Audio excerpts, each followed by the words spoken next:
जे मांझी जी का ट्वीट आए दिन जिस तरीके से बीजेपी को महिमा मंडित करते हैं, कभी माननीय अमित शाह जी का, कभी माननीय मोदी जी का, क्योंकि उनको डर है कि यदि हम यहाँ रहेंगे बीजेपी नहीं जपेंगे तो कल मेरी पार्टी को भी ये लोग तोड़ के हमको समाप्त कर देगा।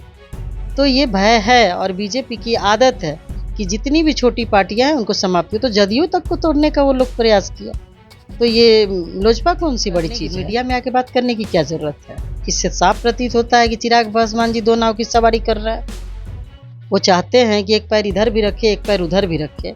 यदि उनको बीजेपी की नीति और सिद्धांत अच्छी नहीं लग रही तो इस्तीफा देकर के बाहर आए, लेकिन आप वहाँ रह करके और उस पार्टी के विरुद्ध, उस गठबंधन के विरुद्ध बात कर रहे हैं, जहाँ देश के अंदर वो लोग देश विरोधी ही काम करते हैं बीजेपी के लोग। नमस्कार, आप देख रहे हैं न्यूज़ 4 नेशन। मैं आपके साथ अजय सिंह। लोक जनशक्ति पार्टी रामविलास के जो पार्टी है वो उसमें बड़ी टूट होने वाली है, ऐसा अब महागठबंधन के नेताओं के द्वारा दावा किया जा रहा है। जो उनके सांसद हैं वो बीजेपी के संपर्क में, ऐसा कहा जा रहा है। लेकिन वहीं केंद्रीय मंत्री चिराग पासवान ने भी साफ तौर पर स्पष्ट कर दिया है कि काठ की हांडी है जो बार बार नहीं चढ़ता है, जो साजिश कर रहे हैं ऐसा कुछ नहीं होने वाला है। इससे बात करने के लिए हमारे साथ हैं कांग्रेस के विधायक हैं प्रतिमा दास। मैम, कैसे देख रहे हैं जिस तरह से चिराग पासवान की पार्टी है, जो चर्चाएं चल रहे हैं बीजेपी के संपर्क में है, और आप फिर महागठबंधन के नेता इस तरह के दावा कर रहे हैं? महागठबंधन के नहीं, सब लोग कह रहे हैं, सिर्फ महागठबंधन के नेता नहीं कह रहे। बात सत्य है कि रामविलास लोजपा के जो 3 सांसद हैं बीजेपी के संपर्क में। और संपर्क में क्या है, बीजेपी के साथ मिलकर सरकार बनाए हुए हैं। रही बात चिराग जी की, जिस तरीके से वो कह रहे हैं कि काठ की हांडी बार बार नहीं चढ़ती, तो क्या बीजेपी को धमकी दे रहे हैं कि दोबारा हम टूटने नहीं देंगे? बीजेपी जब चाहेगी तब उनके सांसदों को अपने साथ ले लेगी। आप देख लीजिए मुकेश साहनी जी को। मुकेश साहनी जी जब इधर थे 2019 के लोकसभा चुनाव में, गए तो बोले कि हमको महागठबंधन के लोगों ने पीठ पे खंजर भोंका। ये किया, बीजेपी के लोगों ने तो उनका पार्टी ये समाप्त कर दिया, सबको मिला लिया, उनको एकदम पैदल कर दिया, सारे एमएलए को बीजेपी अपने साथ मिला ली।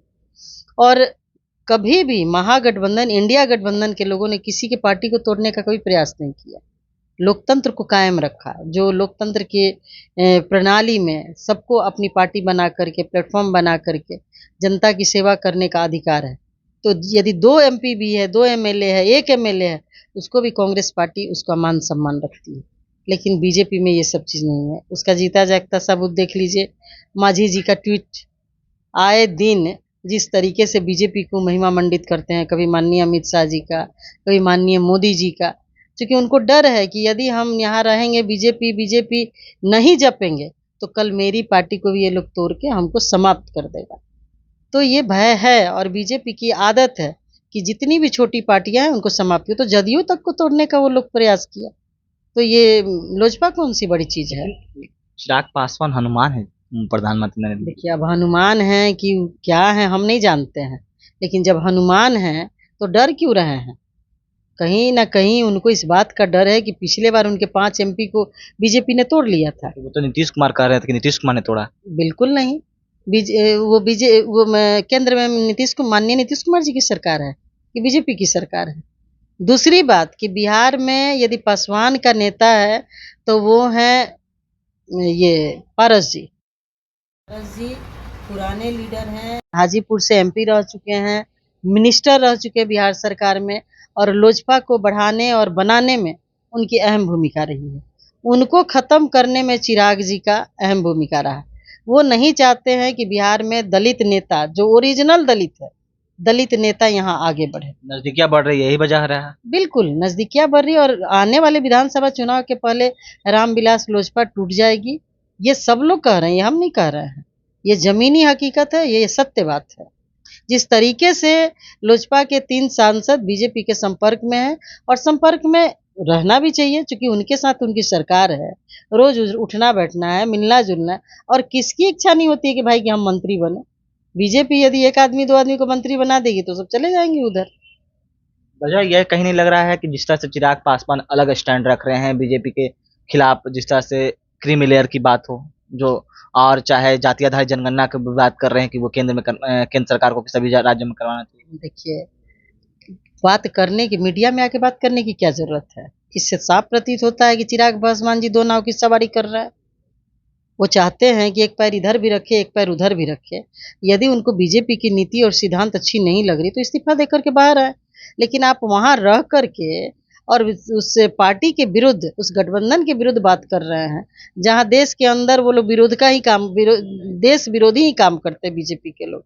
अब जातीय जनगणना बिहार में तो हम लोग विपक्ष में थे, इंडिया गठबंधन के लोग विपक्ष में थे, तो माननीय मुख्यमंत्री जी के जो प्रस्ताव आया कि हाँ जातीय गणना कराना है, हम लोग सब लोग साथ में हुए और पूरा समर्थन दिया इंडिया गठबंधन के लोगों ने। जातीय गणना हुई, उससे पता चला कि किसकी क्या स्थिति है, किसकी क्या अभी शैक्षणिक, सामाजिक और आर्थिक स्थिति है। तो जो भी बातें हैं आप माननीय प्रधानमंत्री जी से मिलकर के कहिए, दबाव बनाइए, करवाइए। आपकी सरकार है, मीडिया में आके बोलने से तो सिर्फ पॉलिटिकल माइलेज लेने के लिए बोल रहा है। क्रीमी लेयर, कोटे के अंदर कोटे के लिए आप चले आते हैं आंदोलन करने कि नहीं नहीं हम तो ये होने नहीं देंगे। पहले तो आप जो टिकट बांटते हैं, आप क्या वो न्याय करते हैं दलितों के साथ? आपने समस्तीपुर से किसी गरीब गुरबा दलित महिला को टिकट क्यों नहीं दिया जो दलित से विवाह की हुई थी? तो कोटा तो समाप्त, तो आप शुरू कर दिए हैं। आप अपने घर के ही अपने बहनोई को टिकट दे दिए, वही एक दलित दिख रहे थे, कोई दूसरा दलित नहीं था। माझी जी का भी वही हाल है, एक बेटा को चाहिए, एक समझने को चाहिए, एक अपने चाहिए, और भी उनको मौका मिले तो सब घर भर के लोग को चुनाव लड़वा देंगे। बिल्कुल, तो उपचुनाव में अपने घर के लोग को ही देंगे, कोई बाहर के लोग को नहीं देंगे, क्योंकि ये कि इन लोगों ने भाषा बना लिया है कि ये मेरा पारंपरिक सीट है। तो भाई राजतंत्र नहीं है, ये लोकतंत्र है, कोई पारंपरिक सीट नहीं होता है। जनता तय करती है कि किसको जिताना है, किसको हराना है, लेकिन जनता के पास कोई ऑप्शन ही नहीं रहेगा तो बेचारी जनता क्या करे? जनता के पास कोई ऑप्शन नहीं रहेगी। आप लोग भी तो विपक्ष में, तो आप लोग तो ऑप्शन दे सकते हैं। देखिए, ऑप्शन तो दे सकते हैं, लेकिन जो एक माहौल बनते जा रहा है देश के अंदर ना, देश के अंदर एक ऐसा माहौल बन गया है कि कोई वर्कर को टिकट देना नहीं चाहता। यदि हम चुनाव जीत गए तो हमारी कोशिश होगी कि मैंने ये स्थिति बन गई कि मेरा सीट अब मेरा बेटा लड़े, मेरी बेटी लड़े, मेरे परिवार के लोग लड़े, तो ये बिल्कुल गलत है। ये लोकतंत्र के लिए खतरे की घंटी है। क्या कुछ कर रहे थे कांग्रेस के विधायक प्रतिमा दास, आपने सुना। इस्तेमाल खबर न्यूज़ के साथ। पनोरमा ग्रुप, जो सोचता है वो करता है।